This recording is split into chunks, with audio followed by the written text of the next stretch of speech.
Welcome to G4 Guitar Theory lesson number 3. If you haven't seen the previous two, I advise you to go back and revise them. Just have a look on YouTube, they should be there.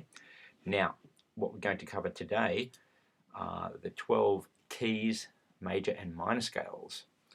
Now, just to start, what is a key? Let's define it. A key is made up of 7 notes. The 7 notes are separated by intervals called tones, meaning 2 frets, and semitones, being 1 fret on the guitar. To understand what a key is, let's revise the chromatic scale first. So in the first lesson, which I'll just quickly go back to, you can see that we did the chromatic scale. So there's basically 12 notes, and 2 of those notes don't have sharps, which are the B and the E, and just the best thing is just to go back and revise that lesson and you can see those 12 notes. So what are the notes in a key? To work out any key, use the following formula. The T stands for tone and the S stands for semitone, as we set above here. So T means 2 frets, semitone means 1 fret. So it's tone, tone, semitone, tone, tone, tone, semitone.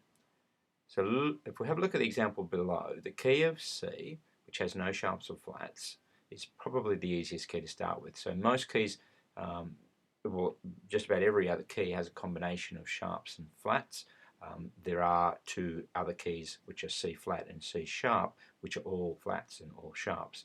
So if we're having a look here, the key of C, it has all what we call natural notes. In other words, there's no sharp, there's no flat there. C, D, E, F, G, A, B, C. If you go to a piano keyboard, again I'll come back here, you can see that the white notes, C, D, E, F, G, A, B, etc., they're the notes that are not sharp or flat, and the black notes are the ones that are sharp or flat. So for a piano player, this makes a lot of sense. It's very easy to see. On the guitar, it's not so simple.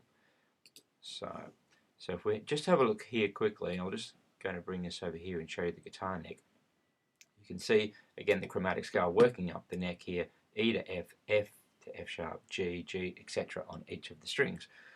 Now, what we want to do here is just revise the intervals. So we were talking before about thirds, seconds and thirds and fourths, etc. in the previous lesson. And so let's just quickly, once again, go over intervals. An interval is the alphabetic distance between 2 notes. You always refer to the interval in terms of placement in the key. Example, if A is the first, then B is the second, and so forth. Again, go back and cover the previous lesson and you will get all the notes and an understanding of what intervals are. So here what we're going to do is we're going to have a look at how to actually build a scale, so where that works. So I'm just going to go to my next sheet here and we're just going to have a quick look. Actually, we'll go to, so here we've got tone, tone, semitone, tone, tone, tone, semitone. And I'm starting here with the key of C. You can see that I've got C to D here. So if we go a tone from C, it becomes a D. If we go a tone from D, it becomes an E. If we go a semitone from E, it becomes an F, etc. So F to G, G to A to B, and then B to C. So that's looking from the point of view of a tone and a semitone, remembering that a tone is 2 frets on the guitar and a semitone is 1 fret on the guitar. So let's just go back quickly and we'll have a look at how that applies to the guitar itself, or to the guitar neck if you like. So let's have a look. Okay, so here we have the C note here. We'll circle it there. So that's the C note. So if we go 2 frets, I'm just going to pull this down so we can see the formula there. We can see it's tone, tone, semitone, tone, tone, tone, semitone. So if we go 2 frets, that's going to take us up to the D note, which is there. Now if we go another 2 frets, because we now have a second tone, that will take us up to the E note, which is there. Okay, moving along, if we go to the next one, which is a semitone, the S there, it's going to take us just to the F, the very next note, F. Again, we go 2 more, we end up on the G, and so forth. So I won't go any further, but you get the idea there, moving up the neck in the tone, tone, semitone, and you can apply that anywhere to any note, and that will be the key of that particular that will be the series of notes in that particular key. So if we're in the key of D, for instance, down here and you apply the tone, tone, tone, semitone, you can see you'll go to an E, which is there. Then you'll go another tone, which will be here, which you can't see right now, which is the F sharp, etc., etc. So that gives you the formula for working out the notes in any key. Okay, so let's now have a look. I'll just move to another sheet quickly, and then we'll just have a look how that comes together as a scale.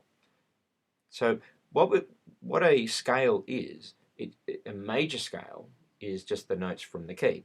There's no different. They are one and the same thing. So here what we have is where we have the key of C and the notes C, D, E, F, G, A, B, C.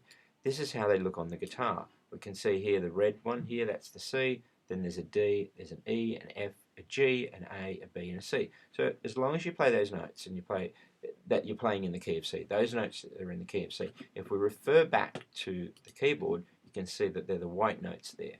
So the white notes for us are not as obvious as guitarists, so we need to learn these patterns. But the great news for guitar players is that pattern is the major scale, and we can then move that pattern anywhere we like. So we can take that very same pattern and move it up the neck. So you could take that pattern there and move it to the next position, say to the D. So all those notes there can be shifted to say there to the D, and the notes you get are D, E, F sharp, G, A, B, C sharp, and D. And they're the notes in the key of D. Now, if that's a little bit confusing, it's probably a good idea to go over it with your teacher, and that will help you to understand that one of the advantages of guitar is that we can use patterns. Okay, so that's the major scale and the key. They're the same thing. Once you learn what a D, the notes in the key of D are, you also learn the notes in a D major scale. So I'm going to go to one more sheet here. Just have a quick look. Okay, so in this case what we're going to do is I'm going to have a look at some other keys. So we've got here, we did see, now we're going to have a look at G. So we've got G, starting from G, the next note, the tone is an A. From A, the next tone is B. A semitone from B, remembering B and E are the two notes that don't have sharps. Go straight to the C. A tone from there is to D, E, F sharp, and then finally G. So that will show you the notes in the key of G.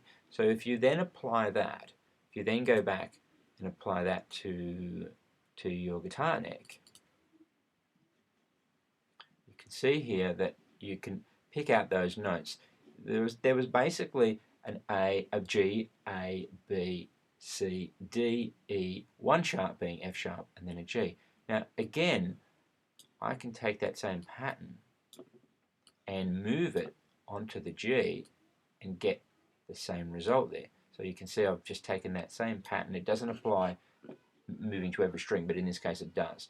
So we've got G, A, B, C, D, E, F sharp, G. So again, you can see the same pattern can be used to play the key of G. It makes it very easy for us guitar players. We can learn one pattern and we can play every single key. Now, the great thing about this as well is that this will apply to chords.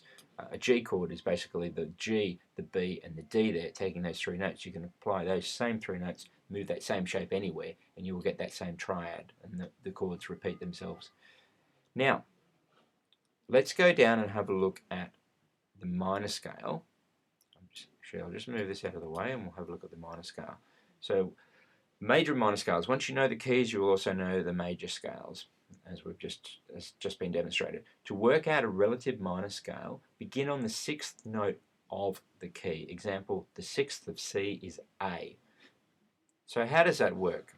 Well, let's have a look at it in the key of G here. So the sixth, G is 1, A is 2, B is 3. Remember intervals? These are the positionings. 1, 2, 3, 4, 5, 6. So the sixth of G is E. So if you play those same notes, except from E to E, that's what we call a natural minor scale, not to be confused with the classical minor or what's called a harmonic minor.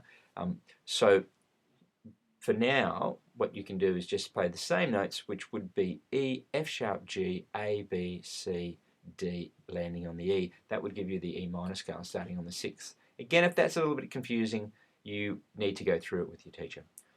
Now, there are some exercises at the bottom there. Just work out the major scale. Example, tone, tone, semitone there using D, and then work out the minor scale for A, if you understand how that works. Again, using tone, semitone, tone, tone, semitone, tone, tone. Now, you should really go through and work out all the keys, and that way you'll get a really good idea of how this works, and that will give you a total understanding of what keys are and how to play the major and minor scales that go with those keys. Hope that's been helpful, and hang around and we will have another lesson coming very soon. Thank you.